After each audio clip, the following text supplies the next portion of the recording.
যদি কোনো প্রশ্ন আপনার ডাউট হয় আপনি সবসময় পরীক্ষার ক্ষেত্রে সেটা বাদ দিবেন।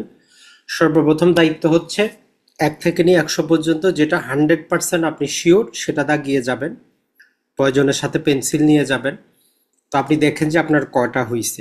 যদি অ্যাটলিস্ট দেখেন যে আপনার 50টা বা 60টা একদম 100-এ 100 হয়েছে, তার পরবর্তীতে আপনি গিয়ে আরো যেগুলোর মধ্যে সামান্য কনফিউশন আছে সেগুলা থেকে কিছু দেওয়ার চেষ্টা করবেন। আর যেইটা 100% আপনি কখনো দেখেন নাই শুনেন নাই সেটা আপনি বাদ দিবেন। ম্যাক্সিমাম 70টার মতো অ্যান্সার করতে পারলে আপনার জন্য কিন্তু যথেষ্ট, কারণ পাস মার্ক তো আপনার হচ্ছে যে 50। তো আমরা দেখি যে 1 নাম্বার যে প্রশ্নটা ছিল, শুধু আপনি অপশনটা দেখবেন না, যে কোনো যখন এই যে আগামী যতদিন আপনি যেই জায়গায় পরীক্ষা দেন বা নিজে নিজেও পরীক্ষা দেন, ওই প্রশ্নের সাথে জড়িত আর কি কি আসতে পারে ওইটা একটু চিন্তা করবেন। যেমন ধরেন যে প্রশ্নটা ছিল আমাদের তামাদি আইনে যে টাকা আদায়ের সময়সীমা, মানে মূল কথাটা হচ্ছে পাওনা টাকা আদায়ের সময়সীমা। এরপরে আপনার ড্যাশ দেওয়া থাকতে পারে কত বছর, মানে পাওনা টাকা আদায়ের সময়সীমা কত বছর। তো আপনার 4টা অপশন থাকবে, আপনার দায়িত্ব হচ্ছে সঠিক অ্যান্সার আছে কিনা। তো আমরা সবাই জানি পাওনা টাকা আদায়ের সময়সীমা হচ্ছে আমাদের 3 বছর। এখন যদি আপনার এই জিনিসটা না থাকে, আপনি একটু চিন্তা করেন, যদি প্রশ্নটার ধরনটা একটু পাল্টায় দেয়, যেহেতু তো আমাদের অনুচ্ছেদে আপনার 3টা কলাম আছে, যদি আপনার সেখানে বলা হয় যে পাওনা টাকা আদায়ের সময়সীমা 3 বছর, শুরু হয় কোথার থেকে, কজ অফ অ্যাকশন থেকে, না যেদিন থেকে আপনাকে দিল না সেদিন থেকে, এরকম আপনি দেখবেন যে আপনার তামাদি আইনের অনুচ্ছেদের শেষের মধ্যে শেষ নাম্বার কলামে দেওয়া আছে যে সময়সীমাটা কখন থেকে আপনার শুরু হয়। তাহলে এই যে 3 বছর আপনার, এইটা হবে যে যেই দিন থেকে আপনার কজ অফ অ্যাকশন অ্যারাইজ হইল ওই দিন থেকে পরবর্তী 3 বছর। যেমন আজকে 24 তারিখে যদি আপনার আমাকে কোনো টাকা দেওয়ার যদি কথা থাকে, আজকে 24 তারিখে যদি আমি না দেই, কজ অফ অ্যাকশন অ্যারাইজ হবে না। কারণ আজকে রাত 12টা পর্যন্ত আমার দেওয়ার সময় আছে, কজ অফ অ্যাকশন অ্যারাইজ হবে আগামীকালকে। তাহলে আমরা যে সময়সীমাটা গণনা করব এটা আমার আগামীকালকে থেকে হবে, আজকে থেকে না। তাহলে এইরকম যদি আপনার যে সময়সীমাটা কখন থেকে শুরু হবে, তাহলে অ্যান্সার হবে যে কজ অফ অ্যাকশন যখন থেকে অ্যারাইজ হচ্ছে তখন থেকে পরবর্তী 3 বছর। তো এটা হচ্ছে আমাদের 1 নম্বরের সঠিক অ্যান্সার হচ্ছে 3 বছর। এখন আসি আমরা এখানে, মাঝে মধ্যে আমরা বার কাউন্সিলের প্রশ্নের মধ্যে দেখি যে ব্যাখ্যামূলক এমসিকিউ চায় তারা। এখন 2 নম্বরে যেটা বলতেছে যে একটি জমির মালিকানা নিয়ে বিরোধ, বাদী 14 বছর পর মামলা দায়ের করছে, স্থাবর সম্পত্তির তামাদির সময়সীমা 12 বছর, মানে সবকিছু আপনাকেই বলে দিচ্ছে। বাদী যুক্তি দিল যে আমি জানতাম না যে মামলা করার সময়সীমা আছে। এখন আদালত কি করবে? তো এক্ষেত্রে আপনার জন্য 4টা অপশন দেওয়া আছে। তো আপনার দায়িত্ব হচ্ছে সঠিক অ্যান্সার আছে কিনা সেটা আগে চেক করা। অজ্ঞতার কারণে সময় বাড়াবে, তো কথা হচ্ছে যে না, এতে কিছু যায় আসে না। 2 বছর অতিরিক্ত সময় দিবে, যে 14 বছর হয়েছে সমস্যা নেই আপনি আসেন। সি নাম্বারে হচ্ছে মামলা খারিজ করবে, আর ডিতে হচ্ছে বিবাদীকে নোটিশ দিবে। তো আমরা তামাদি আইনে 3 নাম্বার যে অনুচ্ছেদটা আছে, ধারাটা আছে আমাদের, মূলত ওইটাকে ব্যাখ্যা বিশ্লেষণ করে এমসিকিউটা। আমরা 3 নাম্বার ধারায় কি পড়ছি, যে 3 নাম্বার ধারাটা হচ্ছে বিচারকের জন্য আইনগত একটা কম্পালশন, বাধ্যতামূলক, তার কিছু করার নাই, তার কোনো ইনহেরেন্ট ক্ষমতা নাই, তার কোনো ডিসক্রিশনারি পাওয়ার নাই 3 ধারার উপরে। কারণ 3 ধারাটা হচ্ছে আমাদের একটা আইন, আইনে বলতেছে আপনি খারিজ করবেন, সে খারিজ করতে বাধ্য। বাদী বিবাদী নোটিশ দেওয়া, চুক্তি করা, আপত্তি না করা, এগুলো কিচ্ছু আসে যাবে না। তাহলে এই এমসিকিউ শুধু একটা এমসিকিউ না, টোটাল 3 ধারাটা থেকে যেই কোনো প্রকারের এমসিকিউ আসলে যাতে আপনি অ্যান্সার করতে পারেন। তাহলে একটা দেওয়ানি মূল মামলা যখন সময়ের পরে আসবে, বিচারকের পক্ষে তার কোনো ইনহেরেন্ট পাওয়ার, ডিসক্রিশনারি পাওয়ার, বাদী বিবাদী আপত্তি করা না করার উপর কিচ্ছু যায় আসে না, বিচারক সেটা খারিজ করতে বাধ্য। এইটা হচ্ছে আমাদের সি, মামলা খারিজ হবে। এরপরে 3 নাম্বারটা দেখেন যে কোনো মামলায় তামাদির সময় গণনা, কজ অফ অ্যাকশন পুনরায় সৃষ্টি হলে নতুন করে শুরু হয়। নিচে 4টা অপশন আছে, যেখানে বলতেছে যে কোন মামলায় তামাদির সময় গণনাটা যখন কজ অফ অ্যাকশন বারবার সৃষ্টি হয় তো নতুন করে শুরু হয়। তো 1 নম্বর বলতেছে যে সরকারের বিরুদ্ধে মামলা, তো এটা তো আমাদের অ্যান্সার হবে না। 2 নম্বর হচ্ছে যে টাকা আদায়ের মামলা যেখানে অ্যাকনোলেজমেন্ট আছে। 3 নম্বরে বলতেছে যে ফৌজদারি মামলা, তো এটাও আমাদের হবে না। জমির মালিকানার মামলা, এটাও হবে না। তাহলে সঠিক অ্যান্সার তো আমাদের বি হবে, কিন্তু এটা থেকে আপনি বিশ্লেষণটা, ওই যে আমরা কি পড়ছি, স্বীকারোক্তি, পাওনা টাকা যদি আপনি টাকা দেন সেক্ষেত্রে যদি আপনি কি করেন স্বীকারোক্তি দিয়ে দেন। এখন স্বীকারোক্তি রিলেটেড আপনার তামাদি আইনের 19 নাম্বারে আমরা কি জানি, যদি লিখিত আকারে আপনি কাউকে কোনো প্রাপ্তি স্বীকার দেন তাইলে নতুন করে যেই দিন প্রাপ্তি স্বীকার দিলেন নতুন করে তামাদি শুরু হবে। তাহলে মূলত প্রশ্নটা হচ্ছে আমাদের 19 নাম্বার সেকশন থেকে, এটা হচ্ছে যে আপনি প্রাপ্তি স্বীকার বা অ্যাকনোলেজমেন্ট যদি দেন। এরপরেটা আসি 4 নাম্বার, যে limitation does not extinguish the right, মানে তামাদিটা মানুষের অধিকারকে বিলুপ্ত করে না, বাট বার দ্য রেমেডি, মানে প্রতিকারকে বাধা দেয়। আমরা বারবারই যেটা বলেছি যে তামাদি আইন কারো অধিকার খর্ব করে না, অধিকার আদায়ের আইনগত পন্থাকে খর্ব করে। তো এখানে বলতেছে যে এই নীতির অর্থটা কি, যে অধিকার পুরোপুরি শেষ হয়ে যায়, অধিকার থাকে কিন্তু মামলা করার পর বন্ধ হয়ে যায়। তার মানে আমাদের বি হবে সঠিক অ্যান্সার। আপনার রাইট তো আছে, কিন্তু ওই রাইট আপনি আইনগতভাবে এক্সারসাইজ করতে পারতেছেন না। তো মাঝে মধ্যে ইংরেজিটা কোট আনকোট আপনাদের দিয়ে আবার এই বলতে পারে যে এটা কোন আইনের সাথে সম্পর্কযুক্ত। মাঝে মধ্যে আপনার 4টা আইনই দিয়ে দিল, যেমন সুনির্দিষ্ট প্রতিকার আইন, তামাদি আইন, যে কোনোটা তারা দিতে পারে, বা কখনো অর্থ জানতে চাইতে পারে। তো আপনি আপনার মতো করে যাতে মনে থাকে। তাইলে এই ধারার যদি আবার দিয়ে যদি এরকম প্রশ্ন হয় যে এই ধারার ব্যতিক্রম কোনটা, limitation does not extinguish the right but bar the remedy, লিখিত পরীক্ষায় এটা লিখিত একটা পরীক্ষায় হয়, মোটামুটি 8-10 মার্কের এটা একটা আপনার প্রশ্ন। তাহলে এর ধারার ব্যতিক্রম হচ্ছে কত, 28 নাম্বার ধারাটা। সেখানে বলে যে না, আপনার অধিকারই চলে যাবে, প্রতিকার তো যাবে যাবে, অধিকারটাও চলে যাবে, আপনি সম্পত্তির মালিকানাই হারাবেন। তো এই জন্য সেখানে আমরা পড়ছি কি এক্সটিংগুইশমেন্ট অফ প্রপার্টি রাইট।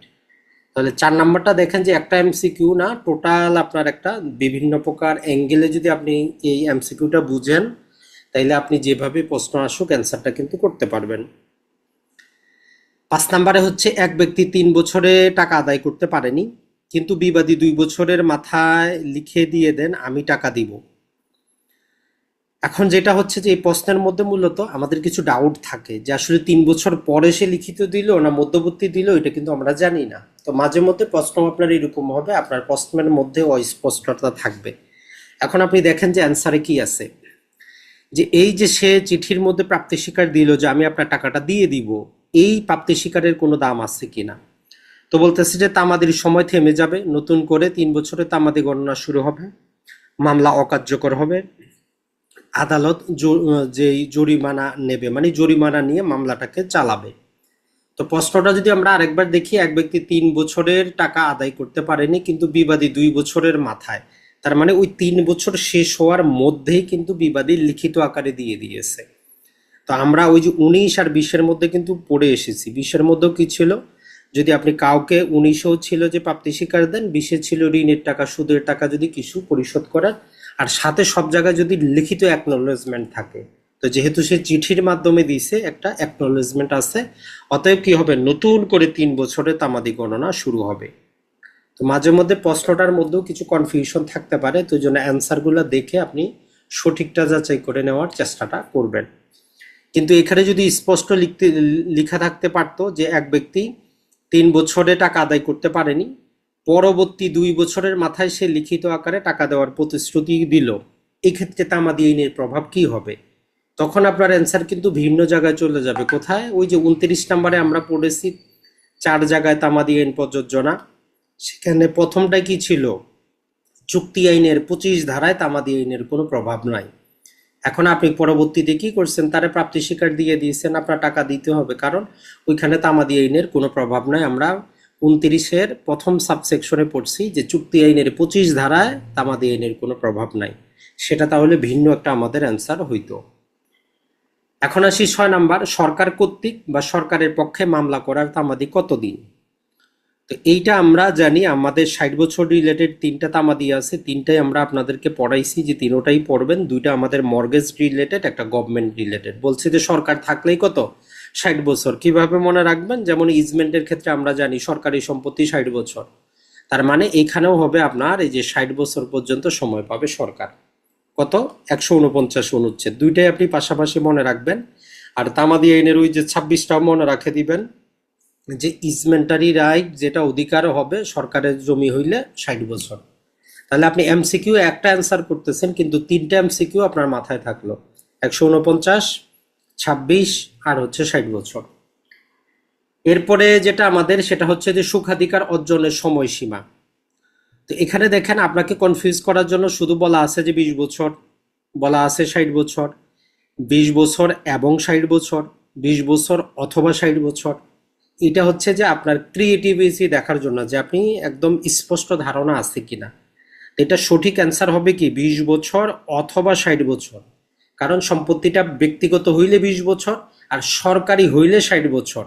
তো এবং মানে হচ্ছে কি একটার সাথে আরেকটা সম্পর্কযুক্ত, এখানে তো সম্পর্কযুক্ত না। সরকারি সম্পত্তি আর ব্যক্তিগত সম্পর্কের কোনো সম্পর্ক নাই।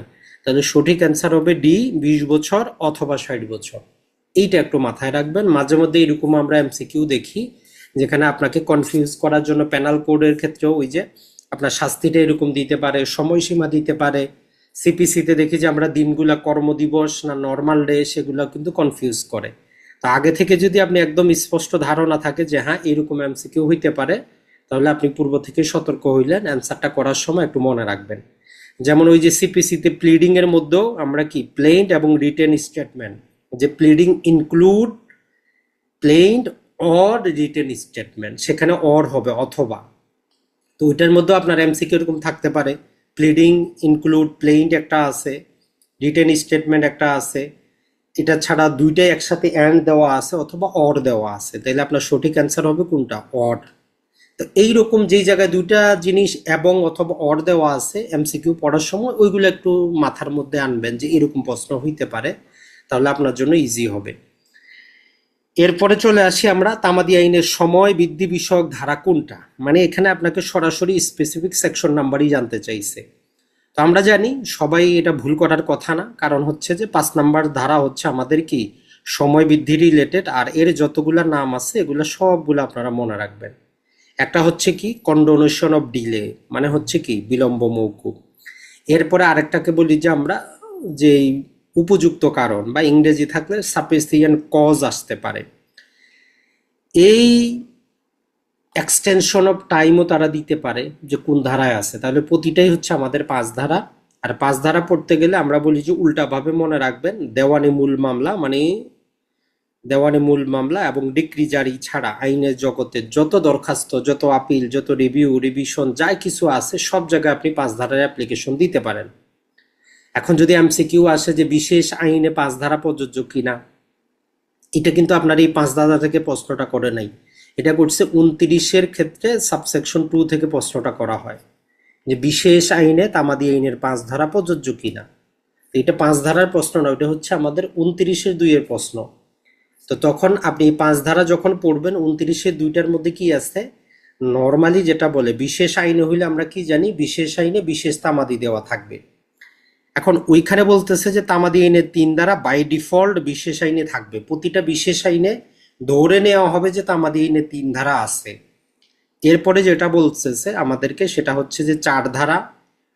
এরপরে আমাদের যেটা দেওয়া আছে যদি ভুল না হয় 9 ধারা দেওয়া আছে, 9 থেকে সম্ভবত 12 ধারা এবং 22 ধারা দেওয়া আছে। এই ধারাগুলা যদি স্পষ্টভাবে সেখানে উল্লেখ করা থাকে যে আমাদের এখানে 4 ধারা 9 ধারা এগুলা প্রযোজ্য হবে না, মানে এই কথাটা যদি স্পষ্ট উল্লেখ করা থাকে তবেই প্রযোজ্য হবে, না না হলে কিন্তু প্রযোজ্য হবে। আর এর বাইরে যত সেকশন আছে এগুলার প্রযোজ্যতা নাই। তাহলে এখানে কিন্তু 5 ধারা নাই, তার মানে 5 ধারা প্রযোজ্য হবে না যতক্ষণ পর্যন্ত স্পষ্টভাবে ওই আইনে উল্লেখ করা না থাকবে। যেমন এখন আপনার এমসিকিউ যদি হয় যে বার কাউন্সিল ট্রাইব্যুনালের যে আপনি আপিল যেটা করবেন ট্রাইব্যুনালের রায়ের বিরুদ্ধে, সেখানে কিন্তু বলা আছে তামাদি আইনের 5 ধারা এবং 12 ধারা প্রযোজ্য হবে। এখন ওইটারও একটা এমসিকিউ আপনার জানা থাকলো যে বার ট্রাইব্যুনালের রায়ের বিরুদ্ধে আপিলের ক্ষেত্রে তামাদি আইনের 5 ধারার প্রযোজ্যতা আছে কি নাই। তো অবশ্যই প্রযোজ্যতা আছে, 12 ধারারও আছে, কারণ ওইখানে উল্লেখ করা আছে। তাহলে শুধু 5 ধারা 5 ধারা না, 5 ধারার সাথে 29-এর সাবসেকশন 2টাও দেখবেন। পাশাপাশি বার কাউন্সিলের যে রায়ের বিরুদ্ধে যখন আপনি আপিল করতেছেন সেখানেও বলা আছে, এটা একটু মাথায় রাখবেন। তাহলে পড়তেছেন আপনি একটা এমসিকিউ কিন্তু আপনার 3টা একসাথে হয়ে গেল। এরপরে চলে আসেন 9 নাম্বার। একজন জমির মালিক 18 বছর পর মামলা দায়ের করে, কিন্তু প্রমাণ হলো যে তিনি এই সময়ের মধ্যে কয়েকবার দখলে গেছেন আবার দখল হারিয়েছেন। নর্মালি একজন ব্যক্তি বেদখল হওয়ার থেকে 18 বছর পরে মামলা দায়ের করছে, আদালতে সে এতটুকু প্রমাণ করতে পারতেছে যে বিগত 18 বছরে সে কয়েকবার দখলে গেছিল, আবার তাকে বেদখল করা হয়েছে। তাইলে এই পরিস্থিতিতে সময়সীমা কিভাবে গণনাটা আমরা করব? এখানে বলতেছে যে সম্পূর্ণ 18 বছর গণনা হবে। অ্যান্সার হচ্ছে যে না, এটা তো হবে না। যখন দখল হারিয়েছেন সেখান থেকে পুনরায় সময় গণনা শুরু হবে। এরপরে আছে প্রথম দখল থেকে গণনা শুরু হবে, আদালত চাইলে সময় বাড়াতে পারে, তো এটা পারবে না। তার মানে দুইটা আমরা কনফার্ম হইলাম যে 18 বছর সম্পূর্ণ গণনাও হবে না, আদালতও সময় বাড়াইতে পারবে না। তাহলে এখন আমাদের কনফিউশন কোনটা, যে প্রথম দখল থেকে কি আমরা গণনা করব, না যখন দখল হারিয়েছেন সেখান থেকে পুনরায় সময় গণনা হবে? কথা হচ্ছে যে বি হবে সঠিক অ্যান্সার। উনি বারবার গিয়েছিলেন, সর্বশেষ যেইবার ওনাকে বেদখল করা হয়েছে ওইখান থেকে আমরা 12 বছর হিসাব করব। তাহলে সর্বশেষ ওই ব্যক্তিকে যখন বেদখল করা হয়েছে সেখান থেকে 12 বছর আমরা হিসাব করব। তাহলে সঠিক অ্যান্সার হচ্ছে আমাদের বি, যখন দখল হারিয়েছেন সেখান থেকে পুনরায় সময় গণনা শুরু হবে। এরপরে যেটা 10 নম্বরে হচ্ছে চুক্তি প্রবলের ক্ষেত্রে কোনটি সত্য। এখানে বলতেছে যে দেখেন, বায়না দলিল নিবন্ধিত হইতে হবে, বাকি টাকা মামলার সাথে জমা করতে হবে, তামাদি হচ্ছে 1 বছর, উপরের সবগুলো। তো সঠিক অ্যান্সার হবে আমাদের ডি, উপরের সবগুলো। আমরা কি জানি, এই যে সুনির্দিষ্ট প্রতিকার আইনের আমাদের 21-এর এ ধারা বলে যে যদি চুক্তিটা জমি জমা রিলেটেড হয়, বায়না রিলেটেড হয়, দুইটা কন্ডিশন। চুক্তিটা অবশ্যই নিবন্ধিত হবে, অবশিষ্ট টাকা আদালতে জমা করতে হবে, আর তামাদি আইনের অনুচ্ছেদ 113 বলে 1 বছরের মধ্যে মামলা দায়ের করতে হবে। তাহলে আপনি দেখেন যে কয়টা এমসিকিউ আপনি একসাথে পড়তেছেন। তামাদি অনুচ্ছেদটাও চলে আসলো, চুক্তি প্রবলটাও চলে আসলো।